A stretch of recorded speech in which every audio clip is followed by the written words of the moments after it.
Ok, donc cinquième exercice, on va commencer par regarder notre historique de conception ici. Comment c'est fait? Donc si on revient en arrière, on a une première esquisse qui est actuellement désactivée.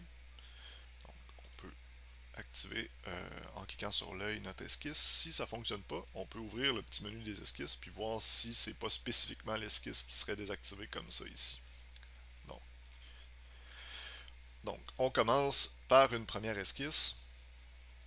On voit ici, tout est noir, donc ça veut dire que c'est entièrement contraint d'un point de vue dimensionnel comme géométrique. Donc ça, c'est important. Ensuite de ça, étape suivante, on va venir extruder un premier cylindre. Puis là, vous voyez, j'ai une extrusion qui part de deux côtés, donc ça, c'est une petite nouveauté. Ensuite de ça, j'ai également une autre extrusion qui part de deux côtés ici. Finalement, on a notre dernier cylindre qui est ici. Ensuite de ça, on a une autre esquisse. Elle est désactivée, on va l'activer. Je vais désactiver la première pour qu'elle soit bien en évidence. Donc vous voyez, on est venu projeter notre géométrie, puis on est venu tracer une esquisse d'un coin à l'autre comme ça. Donc cette esquisse-là est noire, mais elle n'a pas de dimension ni de contrainte géométrique apparente. La raison pour laquelle elle est comme ça, c'est qu'on a projeté une géométrie existante.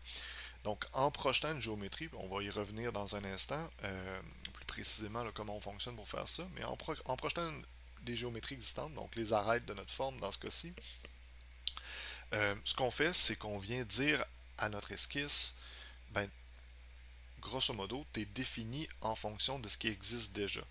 Donc, on vient utiliser ce qui existe déjà comme référence de positionnement. Quand une esquisse est référencée sur une forme existante, comme les arêtes actuellement, ça fait en sorte qu'elle va se déplacer en fonction de ces arêtes-là si on vient modifier les cotes et puis les extrusions qui sont antérieures à la création de cette esquisse-là.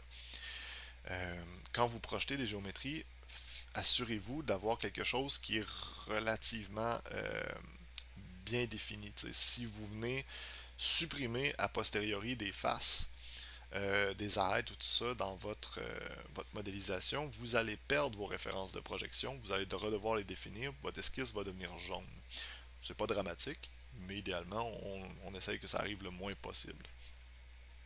Donc, deuxième esquisse, sans cotation, sans contrainte géométrique, référencée à partir de quelque chose qui existe déjà. Vous allez voir l'utilité de ça dans un instant. Ensuite de ça, on vient faire un disque comme ça. La raison, c'est que on va faire la petite, ce qu'on appelle un ribs en anglais, donc un genre de renfort, on pourrait dire ça comme ça, ici. Mais on veut pas qu'il y ait un angle droit ici. T'sais, on veut qu'il suive la courbe comme ça. Donc vous allez voir la stratégie. On va d'abord faire une genre de soucoupe volante dans ce cas-ci. Ensuite de ça, on va venir créer un plan qui n'est pas visible actuellement. Donc on a un plan sur le dessus ici, sur lequel on va venir tracer une esquisse qui n'est pas visible elle non plus. Puis cette esquisse-là, on va l'utiliser pour venir couper notre forme. Donc là, on a des corps qui sont cachés. Donc je vais recacher l'esquisse. Vous allez voir, on est venu couper la forme comme ça. Ça nous permet ensuite de ça de venir cacher ces formes-là ici. Puis on conserve la nouvelle portion là, de notre modélisation ici. Puis vous allez voir, ce que je vous montre là, en fait, c'est un truc pour faire des belles jonctions sur des courbes. Sinon, vous auriez une ligne droite, puis ici, on aurait des petits coins qui seraient, là, on va dire, là, qui ne suivraient pas la courbe, là, qui continueraient sur la même face que le plat du dessus de notre cylindre. Donc, ça se trouve être le truc pour faire une belle jonction. Puis vous remarquerez en bas aussi, on a une courbe qui correspond là, au rayon là, de ce qu'on vient de faire en revolve. Donc en révolution en français. Ensuite de ça, on peut continuer comme ça. On va venir fusionner ici avec l'outil combiner cette nouvelle pièce-là à l'ancienne.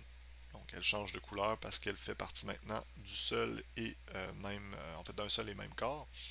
Et puis les trois autres corps qu'on voit ici, on va venir les retirer de la modélisation. Donc je pourrais les réactiver pour qu'on les voit. On va venir les retirer un à un de la modélisation. L'option retirer vous permet de retirer de l'affichage uniquement un corps sans le supprimer pour de vrai. Donc vous ne perdez pas l'information mathématique qui est associée à ce corps-là. Euh, si je clique droit ici, je vais vous montrer ça tout de suite, vous avez supprimé et retiré. De façon générale, utilisez retirer, vous ne perdrez pas de référence comme ça. Si vous supprimez l'entièreté des données qui sont associées à ce corps-là. Généralement, ça va créer une modélisation qui va être instable. Okay? Donc, petit truc pour commencer, retirez vos formes si vous ne voulez plus les voir et utilisez pas supprimer pour l'instant. Ensuite de ça, on va venir ajouter des rayons et des chanfreins. Vous remarquez, le positionnement des rayons et des chanfreins se fait à la toute fin de la modélisation.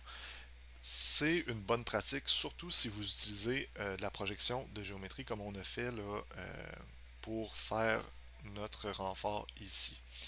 La raison, c'est que vous allez modifier des faces si vous projetez des formes avec des rayons et des chanfreins que vous modifiez ou que vous supprimez complètement après coup parce qu'ils ne vous satisfont pas plus tard dans la modélisation. Vous allez créer une modélisation qui est encore une fois qui est instable. Donc vous allez avoir des pertes de référence, vos petits éléments ici vont devenir jaunes ou rouges parce que Fusion ne sera plus en mesure de calculer l'entièreté des actions que vous avez prises pour obtenir cette forme-là. Donc ça c'est assez important, je vous dirais. Le faire en fin de modélisation aussi comme ça permet d'avoir des formes qui sont relativement simples. Donc c'est facile d'interagir avec ces formes-là. Plus vous ajoutez de détails comme ça en cours de modélisation et non pas à la fin, plus vous vous créez de problèmes, je vous dirais. Il n'y a rien qui vous empêche de les faire temporairement pour voir comme est-ce que ce que je fais va être beau, est-ce que ça satisfait là, mes contraintes esthétiques.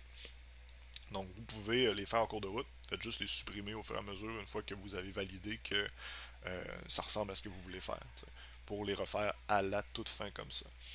Donc ça nous permet d'afficher, on va retourner sur notre première esquisse comme ça, je vais vous montrer.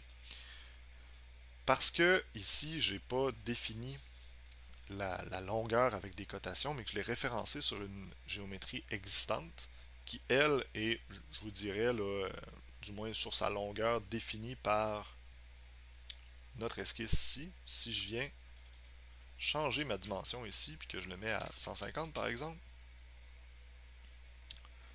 vous voyez, il étire, puis le renfort va se rendre encore une fois jusqu'au seuil de la pièce comme ça. Même chose si je retourne sur mon esquisse comme ça, puis au lieu de l'avoir mis initialement à 100, je le mets à 50. Vous voyez, je me retrouve avec une pièce avec un tout petit renfort. Mais la modélisation, elle demeure relativement cohérente, comme ça.